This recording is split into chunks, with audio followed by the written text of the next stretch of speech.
Hello guys, welcome to my YouTube channel. कैसे हो आप लोग? Hope you all are fine. So guys, जैसे कि आप लोग को पता है, हमने 9th स्टैंडर्ड साइंस का 7th chapter energy flow in an ecosystem start कर लिया था। गाइस, इसका हमने 4 वीडियोस बना लिया था। उन वीडियोस में हमने पढ़ा था फूड चेन, फूड वेब के बारे में, एनर्जी पिरामिड के बारे में, बायोजियो केमिकल साइकिल के बारे में पढ़ लिया था और हमने कार्बन साइकिल के बारे में भी पढ़ लिया था। राइट गाइस, तो चलिए आगे बढ़ते हैं एक्सप्लेनेशन पार्ट की ओर। उससे पहले मैं आपको बता दूं गाइस, जिसने भी हमारे चारों वीडियोस देखे नहीं है उनके लिए मैंने चारों वीडियोस का जो लिंक है इस वीडियो के डिस्क्रिप्शन में शेयर कर दिया है। ओके, तो सबसे पहले आप लोग वो देख लीजिएगा।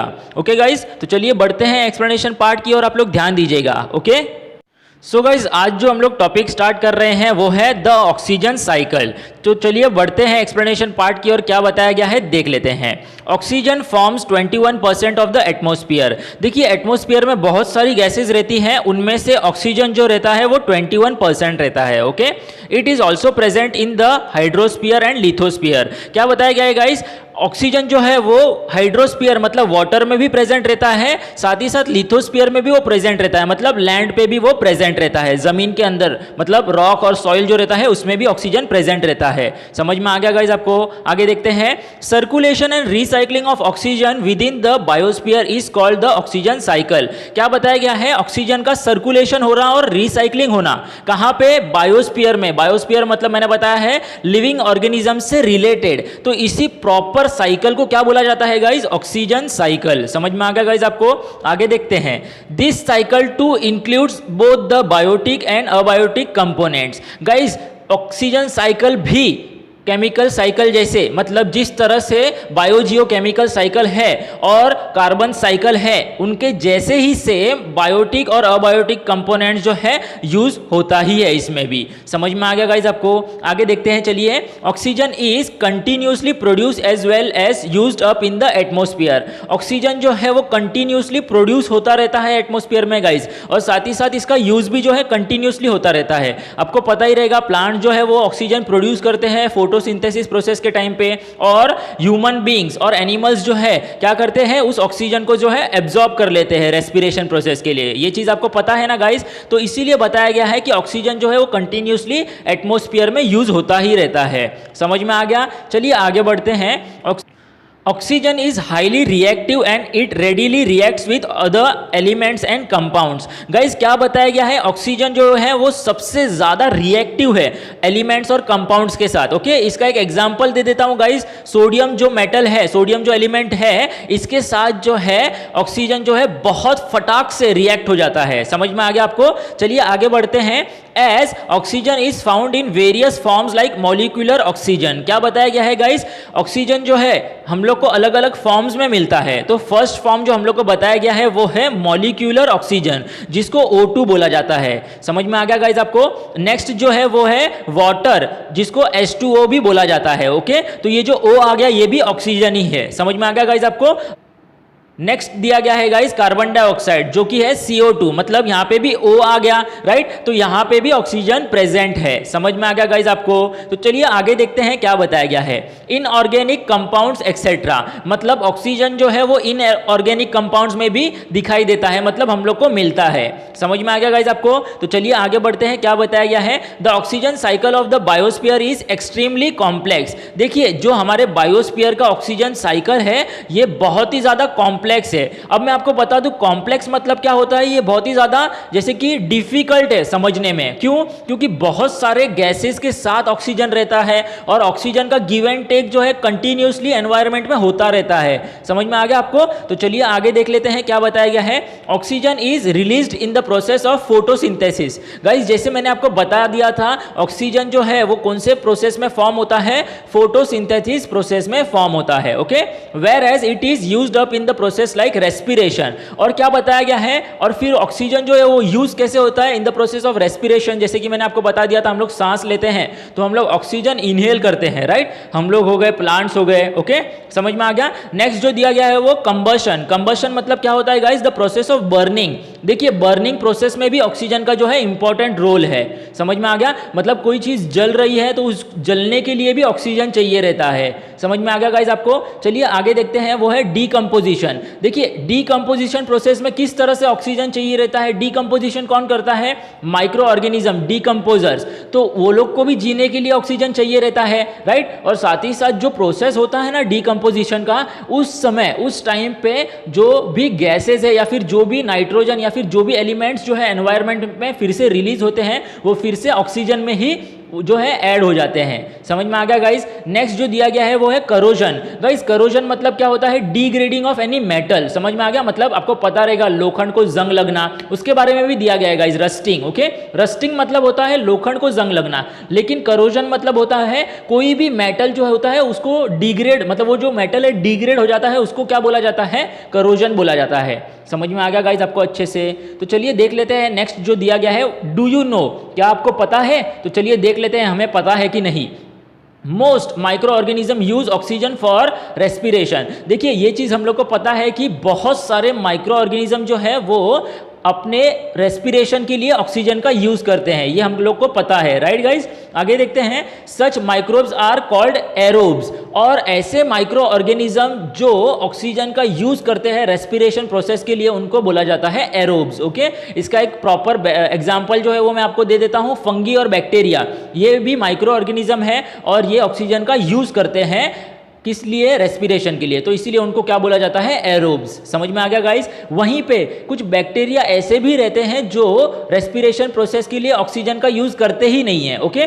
तो उनके बारे में क्या बताया गया है देख लेते हैं। Microbes which do not need oxygen are called anaerobes. क्या बताया गया है? ऐसे माइक्रो ऑर्गेनिज्म जिनको जिंदा रहने के लिए ऑक्सीजन की जरूरत नहीं पड़ती है, उनको क्या बोला जाता है? एनएरोब्स, ओके। इसका भी एक एग्जांपल, इसके दो नाम्स जो है गाइस मैं आपको बता देता हूं, आपके बुक में नहीं है, ओके। ये भी बैक्टीरिया के ही नाम है। कौन से गाइस? अच्छे से सुनिएगा। क्लॉस्ट्रीडियम, ओके, और प्रोवोटेला, ओके। ये दोनों बैक्टीरिया के नाम है। ये दोनों बैक्टीरिया जो है वो एनएरोब्स में आता है। समझ में आ गया गाइस आपको, ओके। आगे देख लेते हैं, चलिए क्या बताया गया है। Oxygen is important for the synthesis of protein, carbohydrates and fats. क्या बताया गया है गाइस? ऑक्सीजन जो है वो बहुत ही ज्यादा इंपॉर्टेंट रहता है प्रोटीन्स, कार्बोहाइड्रेट्स, फैट्स को कन्वर्ट करने के लिए। जैसे कि मैंने आपको बता दिया था, हम लोगों ने कार्बन साइकिल में पढ़ा था कि किस तरह से कार्बन जो है वो फॉर्म होके कार्बोहाइड्रेट्स में बन जाता है, राइट। तो उसके लिए भी जो है ऑक्सीजन चाहिए रहता है। ये किस में होता है? ह्यूमन बॉडी में होता है, राइट। कार्बोहाइड्रेट जो रहता है वो ह्यूमन बॉडी के लिए चाहिए रहता है ना। प्रोटीन, फैट्स, ये सब भी ह्यूमन बॉडी या फिर कोई भी लिविंग ऑर्गेनिज्म है उनके लिए चाहिए रहता है, राइट। तो ये प्रोसेस के लिए भी ऑक्सीजन जो है वो बहुत ही ज्यादा इंपॉर्टेंट रहता है, ओके गाइस। आगे देखते हैं, it is also used in various chemical reaction. साथ ही साथ ऑक्सीजन जो है वो बहुत ही ज्यादा अलग अलग केमिकल रिएक्शंस के अंदर भी यूज होता है गाइस। जैसे कि मैंने आपको बता दिया था सोडियम जो है हाईली रिएक्टिव है, ओके। तो ये एक एग्जांपल है केमिकल रिएक्शन का।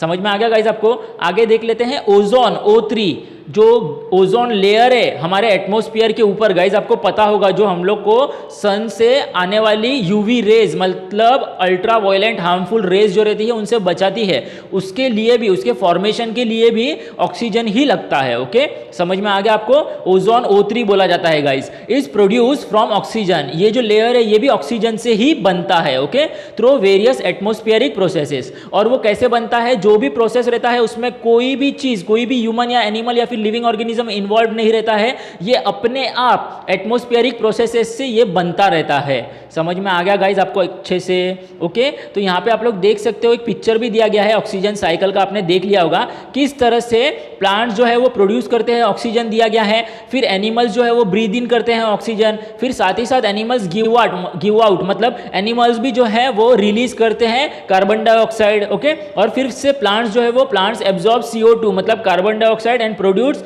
फूड मटेरियल, मतलब प्लांट्स भी जो है कार्बन डाइऑक्साइड लेके फूड मटेरियल जो है वो प्रोड्यूस कर लेते हैं। समझ में आ गया गाइस आपको अच्छे से। तो चलिए आगे जो साइकिल दिया गया है उसके बारे में पढ़ लेते हैं, द नाइट्रोजन साइकिल, ओके। तो यहाँ पे कुछ दिया गया है, कैन यू रिकॉल गाइस, दो क्वेश्चंस दिए गए हैं। What is meant by nitrogen fixation? सबसे पहले नाइट्रोजन फिक्सेशन क्या होता है? तो गाइस इसका मैं आपको आंसर बता देता हूं।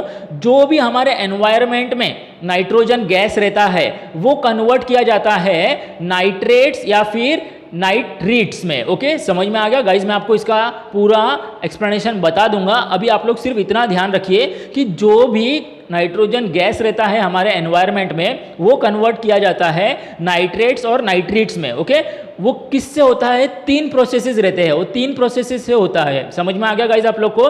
तो इसी को बोला जाता है नाइट्रोजन फिक्सेशन। समझ में आ गया गाइज आप लोग को? नेक्स्ट क्वेश्चन देखते हैं, which microbes bring about the process of nitrogen fixation. क्या बताया गया है? कौन से माइक्रो ऑर्गेनिज्म जो है वो नाइट्रोजन फिक्सेशन करते हैं। तो गाइज आप लोग अच्छे से सुनिएगा, मैं माइक्रो ऑर्गेनिजम्स के नाम बता रहा हूं। Microbes such as azotobacter, okay, ये माइक्रो ऑर्गेनिज्म का नाम है। क्लॉस्ट्रीडियम, ये भी माइक्रो ऑर्गेनिज्म का नाम है। ये माइक्रो ऑर्गेनिज्म जो रहता है वो सॉइल बैक्टीरिया रहता है। समझ में आ गया आपको? और नेक्स्ट जो है वो है रिजोबियम। ओके, ये भी जो है ये फाउंड इन रूट्स, मतलब ये रूट्स में मिलता है। समझ में आ गया आप लोग को? तो ये 3 माइक्रोब्स का मैंने आपको नाम बता दिया है जो नाइट्रोजन फिक्सेशन में हेल्प करते हैं। समझ में आ गया गाइज आपको? और भी है बट मैं आपको 3 ही बता रहा हूं, आप लोग इसे याद कर लीजिएगा एकदम अच्छे से। ओके गाइज, तो चलिए आगे बढ़ते हैं। एक्सप्लेनेशन में क्या बताया गया है देख लेते हैं। Okay, nitrogen forms 78%। देखिए, हम लोग ने ऑक्सीजन का पढ़ लिया था, ऑक्सीजन जो रहता है एटमॉस्फेयर में 21% रहता है। उसी तरह से नाइट्रोजन जो रहता है वो 78% रहता है। इसका परसेंटेज अदर गैसेस से सबसे ज्यादा रहता है। ओके, आगे देखते हैं। That is the maximum portion of the atmosphere. जैसा कि मैंने आपको बताया, एटमॉस्फेयर का सबसे ज्यादा पोर्शन जो है वो ऑक्यूपाई करता है नाइट्रोजन गैस। ओके, आगे देखते हैं। It is necessary for the maintenance of the cycle of nature. और ये जो नाइट्रोजन साइकिल है ये बहुत ही ज्यादा नेसेसरी है।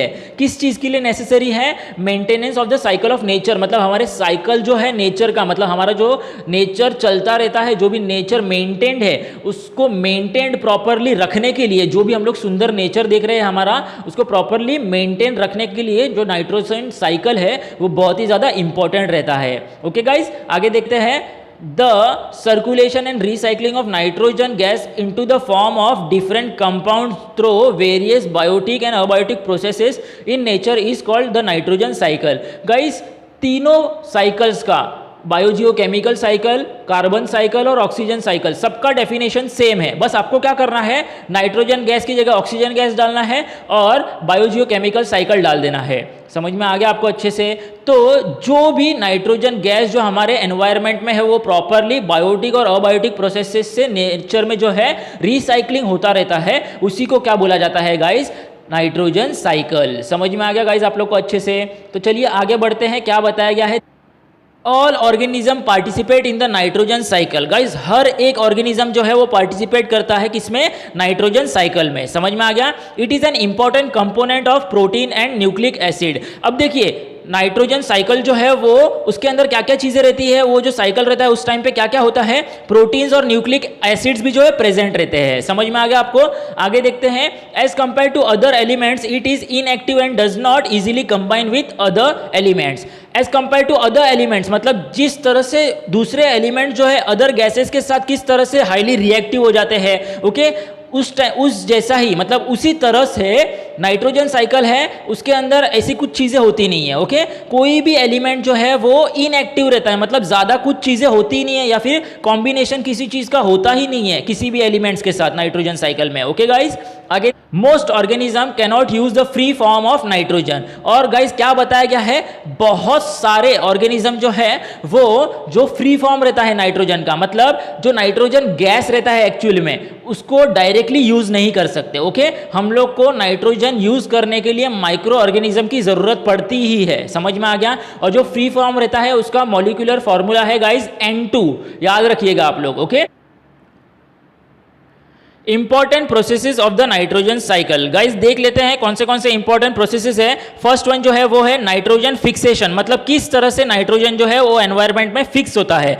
Conversion of nitrogen into nitrates and nitrites. Okay, तो नाइट्रोजन जो है वो कन्वर्ट होता है किसमें? नाइट्रेट्स और नाइट्राइट्स में। समझ में आ गया? वो कैसे होता है? 3 प्रोसेसेस है guys, atmospheric, industrial and biological process. Okay, ये तीनों प्रोसेस गाइस मैं आपको समझा दूंगा अच्छे से। तो चलिए पहले एक्सप्लेनेशन की ओर देख लेते हैं क्या बताया गया है। नेक्स्ट जो प्रोसेस है वो है अमोनिफिकेशन। इसके अंदर क्या बताया गया है? Release of ammonia through decomposition of dead bodies and excretory waste of organism. Guys ammonification में क्या होता है, रिलीज ऑफ अमोनिया। अमोनिया क्या है गाइस, एक गैस है, और ये कब रिलीज होता है, डीकम्पोजिशन ऑफ डेड बॉडीज, मतलब जब भी डेड बॉडीज का डीकम्पोजिशन होता है उस समय ये गैस रिलीज होता है। या फिर एक्सक्रिएटरी वेस्ट ऑफ ऑर्गेनिज्म, मतलब जब भी कोई ऑर्गेनिज्म एक्सक्रिएट करता है उस समय ये गैस रिलीज होता है। ओके गाइस, आपको पता रहेगा कोई भी डेड बॉडी रहेगी तो उसमें से बहुत गंदी बू आती है, स्मेल आता है, राइट, तो वो अमोनिया गैस का ही रहता है। समझ में आ गया गाइस आपको। नेक्स्ट देख लेते हैं, वो है nitrification, conversion of ammonia into a nitrite and then nitrate. क्या बताया गया निट्रिफिकेशन में, जो अमोनिया रहता है वो फिर से कन्वर्ट होता है किसमें, नाइट्राइट्स और नाइट्रेट्स में। समझ में आ गया गाइस। मैं आपको गाइस बता देता हूं, नाइट्रेट्स जो रहता है उसका केमिकल फॉर्मूला है NO3 और नाइट्राइट्स जो रहता है उसका केमिकल फॉर्मूला है NO2। ये भी ध्यान में रखिएगा गाइस। ओके, आगे देख लेते हैं। नेक्स्ट जो है वो है डिनिट्रिफिकेशन। ओके, तो डिनिट्रिफिकेशन क्या है देख लेते हैं, conversion of nitrogen compounds into nitrogen gas. अब क्या बताया गया है, फिर से नाइट्रोजन कंपाउंड्स जो रहते हैं वो फिर से नाइट्रोजन गैस में जो है कन्वर्ट हो जाते हैं। ओके गाइस, जैसे कि मैंने आपको बता दिया था, हम लोग नाइट्रोजन साइकिल पढ़ रहे हैं, तो ये साइक्लिक फॉर्म में कंटिन्यूसली रिसाइकलिंग होता ही रहता है। समझ में आ गया गाइस आप लोग को अच्छे से। सो गाइस, हमारा यहाँ पे चैप्टर जो है खत्म हो रहा है। नेक्स्ट जो दिया गया है रिसर्च, वो एक छोटा सा एक्टिविटी है, तो आप लोग करोगे तो भी चलेगा, नहीं करोगे तो भी चलेगा। ओके, मैं आपको बता दूं गाइस, हमारा जो चैप्टर है वो यहाँ पे खत्म होता है गाइस। ओके, होप सो आपको समझ में आ गया होगा। ओके, तो चलिए देख लेते हैं जो मैंने आपको बता दिया था कि किस तरह से हम लोग जो है पिक्चर भी पढ़ने वाले हैं। ओके, सो गाइज आप लोग यहाँ पे देख सकते हो 7.8 में जो नाइट्रोजन साइकिल दिया गया है। गाइज मैंने आपको बता दिया था कि किस तरह से नाइट्रोजन फिक्सेशन होता है।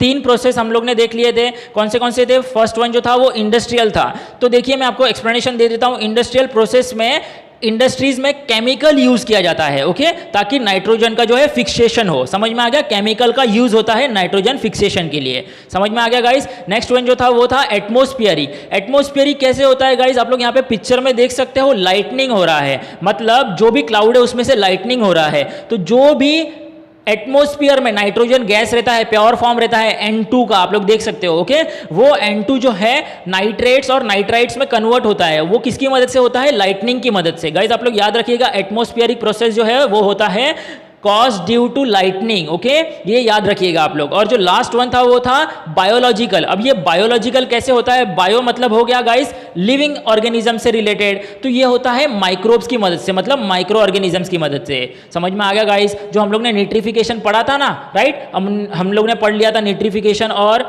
अमोनिफिकेशन। ओके, तो उसी के अंदर हम लोग ने किस तरह से पढ़ लिया था कि डेड बॉडीज जो है वो होती है डीकम्पोज, तो ये किसकी मदद से हो गया, माइक्रो ऑर्गेनिजम्स की मदद से, राइट। तो यही एग्जाम्पल है। ओके गाइस, होप सो आप लोग को समझ में आ गया होगा पूरी तरह से। फिर भी गाइस आपको कोई भी डाउट है तो आप लोग प्लीज़ मुझे कमेंट सेक्शन में पूछ लीजिएगा, मैं आपके डाउट्स फुल्ली क्लियर कर दूंगा। ओके, और अगर फिर भी आप मुझसे पर्सनली भी बात करना चाहते हो तो गाइस मैंने डिस्क्रिप्शन में मेरा इंस्टाग्राम ID भी दे दिया है, आप लोग वहाँ पे पर्सनली भी मुझे मैसेज कर सकते हो। ओके गाइस, होप सो आपको पूरी तरह से समझ में आ गया होगा।